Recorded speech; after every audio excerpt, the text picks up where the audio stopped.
Good morning. Welcome to Madras United Methodist Church. We're awfully glad you're here, and one of these days we hope to see each other in person once again. So greetings, welcome. Good morning, beloved, and welcome to worship. This morning's video is going to look a little different today. It's Pastor Nancy, the preacher woman, trying her hand at doing some video editing. So I'm being mentored by my son Jonathan, but it's on a different program than he uses. So I hope you'll make allowances for whatever mistakes I might make. But we're so glad that you're here today. And as we begin our worship, let's just take a few moments to breathe in and to breathe out, as you see some beautiful pictures and some gorgeous music to listen to.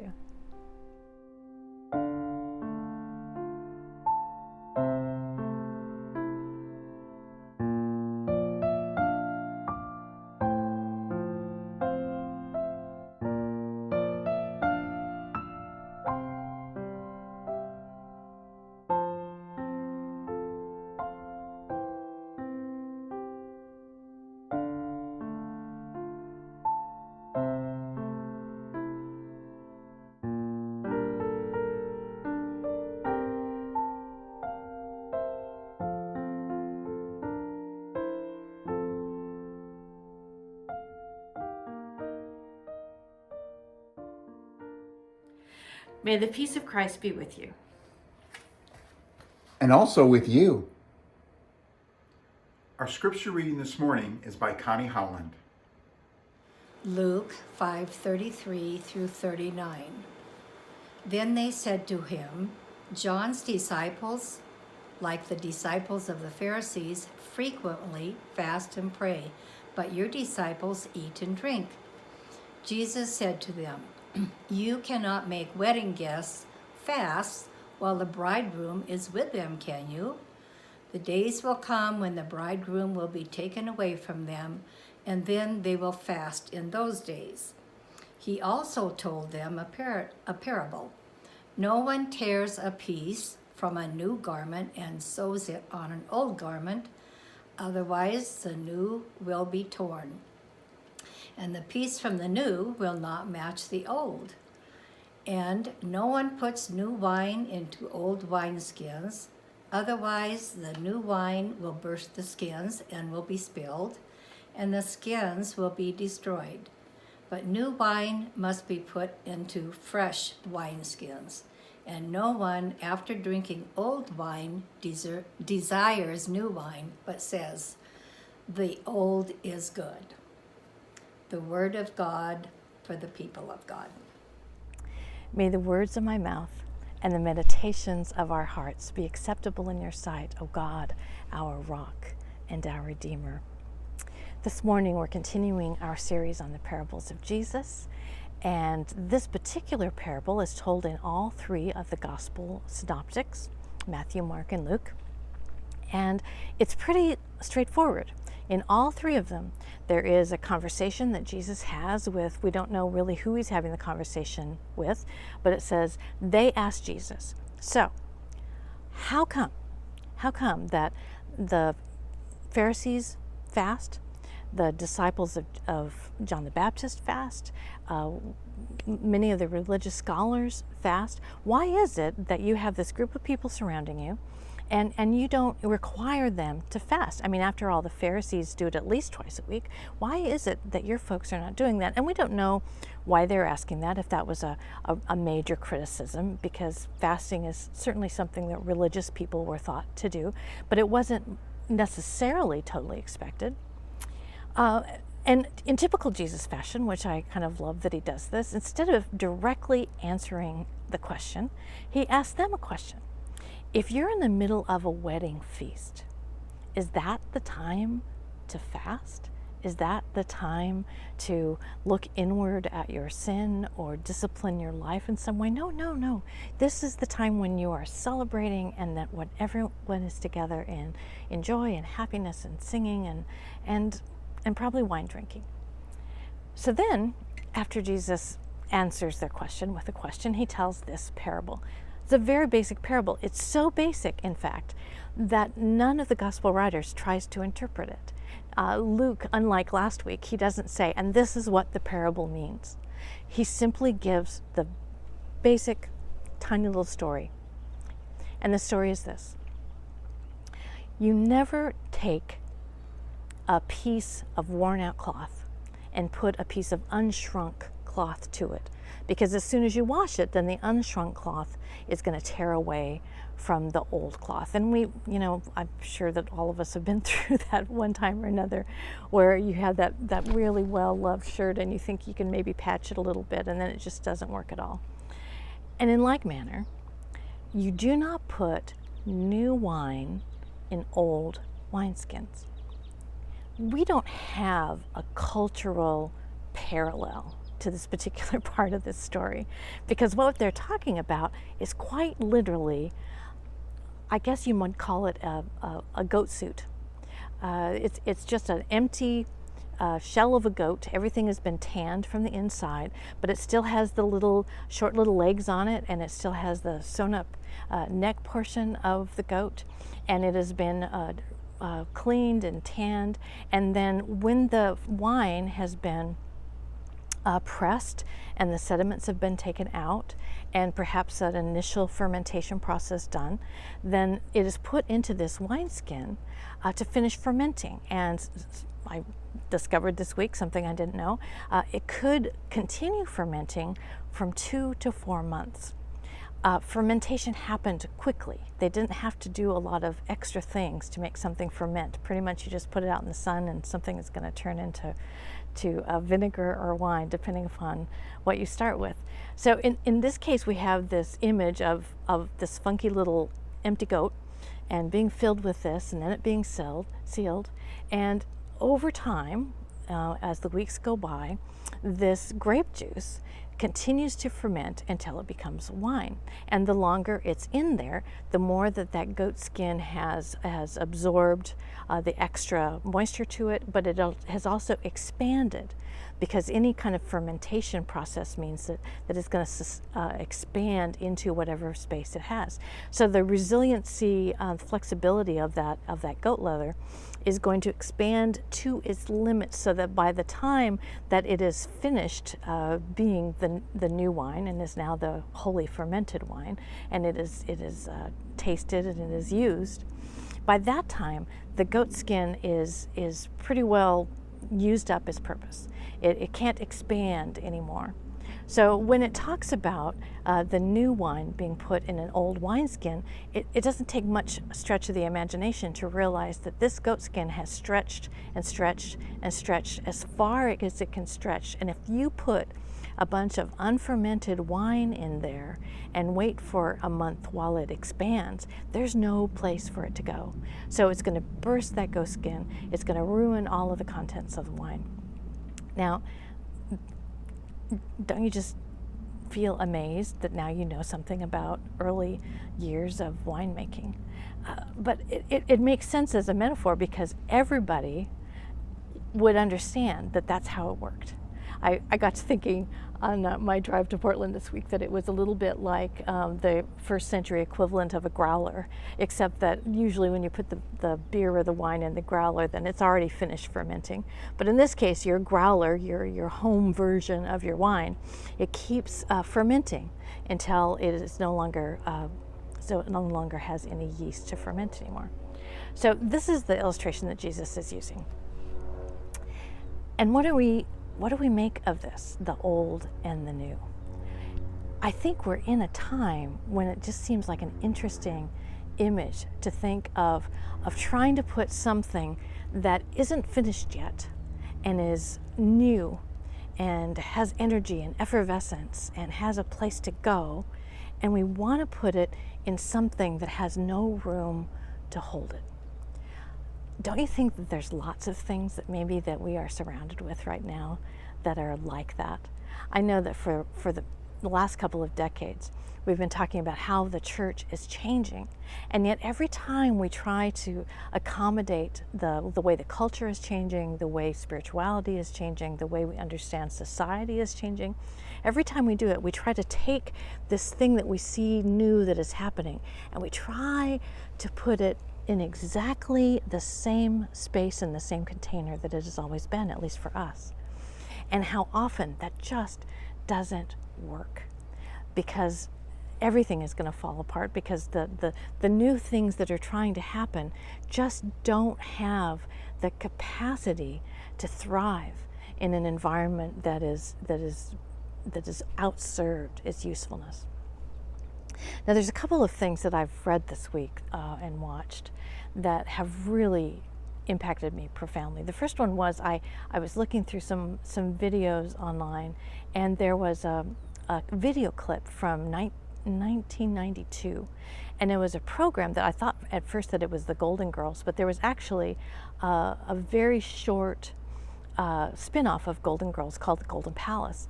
And in this particular instance, it was somebody who brought it up because it seemed like it was really appropriate for our time right now. And in this clip, the Golden Girls are running this hotel, and part of their staff has their manager is a man named Roland. And so we have Blanche, who is trying to get in customers who are her old friends and neighbors and people that share the Southern culture with her. And we have this young African-American man who is trying to do his job, but also realizing that sometimes there's a culture clash between this older white Southern woman and his feelings and his sensibilities as a person of color. So in this little clip that is shown, we have Blanche inviting a group of people to fill the hotel that are the daughters of the traditional South. And he says, I don't want that group of bonnets and bigots, is what Roland says. And she says, no, these are my friends. These are the ones that I knew growing up, and they're just little old ladies who just want to come and have tea and remember the good old days. Well, the story goes on, and at some point, Blanche puts up an enormous Confederate flag in the tea room. And Roland is absolutely horrified, and he says, why would you even begin to do that? And she said, well, this is my great-granddaddy's flag, and when I think of that flag, I think about those picnics that we had and all the relatives and people with such good manners, and they would just treat you so well, and it was just, such wonderful memories. Well, he tries to explain to Blanche that as a black man, the Confederate flag does not have that kind of memory for him. And they go back and forth until he finally says, I can't work here, because what you see as harmless, as what you see as a family memento, as something special in your history, all that does is bring up other things for me that apparently you can't even begin to understand. And he tries to explain to her, he says, when I see that flag, what I see is the colleges who don't want me to come and be in their student body. What I see are the jobs that I cannot get because I'm a person of color. What I see are the schools that I can't go to. What I see are the difficulties of trying to be a black man in this culture. And so I just cannot work here. And she tries. She really, really tries to understand. And she tries to explain to him how this to her is this memory of all those people. And if she changes how she feels about that, it's going to be as if all those wonderful memories didn't count anymore. And there's at some point where the light bulb sort of goes off, and she realizes that the thing she's struggling with is that understanding the truth will change everything. And they decide together that that's okay, that she will be able to listen to him and understand where he is coming from. And he will try to listen to her and value the fact that here's these memories of a time that were, to her, were golden, but to him were not golden at all. The second story I wanted to tell you is about an interview that I heard this week by a woman named Isabella Wilkerson. She has written a new book that's just barely come out, and it's called Caste. And in this book, she was a New York Times reporter, and she studies the caste system. She begins with the caste system in India. and looks at how people are very meticulously placed into certain places in the culture because of their caste. And she also looks at the U.S. under the Jim Crow laws, and then also Nazi Germany. And what she discovers in her study, and she related it to just these three places because she could have just continued and spiraled out and never actually written her book. But what she said that she realized is that the U.S., particularly under the Jim Crow South, created laws defining people strictly by how much black blood they had. And it was a time after the Civil War when there was a movement toward eugenics, where that if you could just get the right combination of genes and you could just get the right kind of people together, you would have a master race. And interestingly, what she discovered was that when the fascism and the eugenics of Germany began to evolve, they would send people to the U.S. to study the Jim Crow laws that were instituted after the Civil War. And much of what they learned from the U.S., they took and used as a way to separate people out into Aryan and Jew. There's so much to this story, and I really am looking forward to reading the book. But what I specifically wanted to share with you is some comments she made in an interview she did with Terry Gross on Fresh Air, in which she was saying, I know that a lot of people are saying, but I didn't do that. My family had nothing to do with slavery. My people had nothing to do with discrimination. My people had nothing to do with racism. And her comment was, when you buy an old house, you buy it as is. You are not responsible for the fact that there was shoddy workmanship in the basement. You are not responsible for the fact that perhaps the electrical in the house is not adequate. You are not responsible for structural damage. But you're living in the house that someone else built, and you're responsible for what you do with it. Our whole globe seems to be in a moment of trying to put new wine into old wineskins. Now that still is a difficult image for me because, I don't think of wine that way.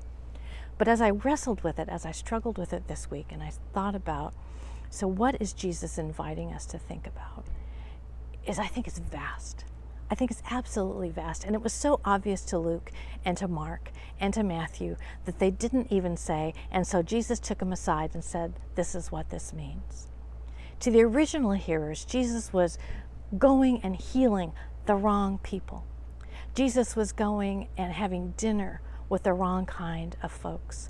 Jesus was teaching and preaching and healing, and he was doing it and turning the whole society upside down because the people who had always been comfortable, who had always had the power, who had always been used to being the top dogs or the top of the pyramid, suddenly Jesus is turning that totally upside down. And we're living in a time because of multiple factors with our understanding, our eyes opening about the systemic racism, the systemic violence of our country, but also how do we feel about when we take our own individual rights to the point that we're not even willing to be kind to our neighbors because my rights are more important, or I'm not willing to take small steps to help the environment even though I live in this old house that maybe I didn't do all the damage to it, but I'm responsible for my portion now. Beloved of God, here's the problem. The problem is, if I look at my old beat up chunk of goat skin, if I look at my old superstructure that had served me well for really a lot of years, if I'm looking at the institutions, the structures, the ways of thinking in the world that I grew up with, that I accepted as being normal, that I benefited from, if I take all of those and say, if you can make it so that I don't have to inconvenience myself, so it doesn't get too hard, then I'm willing to have these new ideas, but I really want to hold on to that structure that I've already known. Is there room in our lives, beloved of God, for something that's so new that it doesn't even taste very good? You know, I belonged to a wine club for a while, and I would get these samples of new bottles of wine from these new winemakers. And I remember reading on the information that came with them. Some of the young new winemakers would say, now, I'm just going to ask a favor of you. Air this, let it breathe for 45 minutes, because chances are, if you take a sip right after you open the bottle, you're not even going to like it. It had to breathe. It was so new. It had to have a chance to breathe in order to be tasty. It's going to be hard. It's going to be hard to say, we've got to build something new together, and it means it's going to look different, and the flavorfulness of it, the maturity of it, probably isn't going to be there right away. It's going to be uncomfortable. It's going to be disconnected.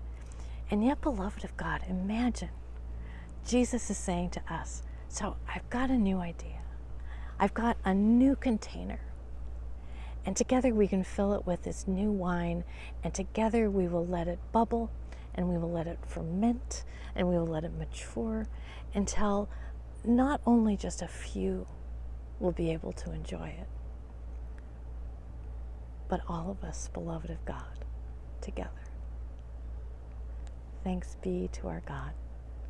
Amen.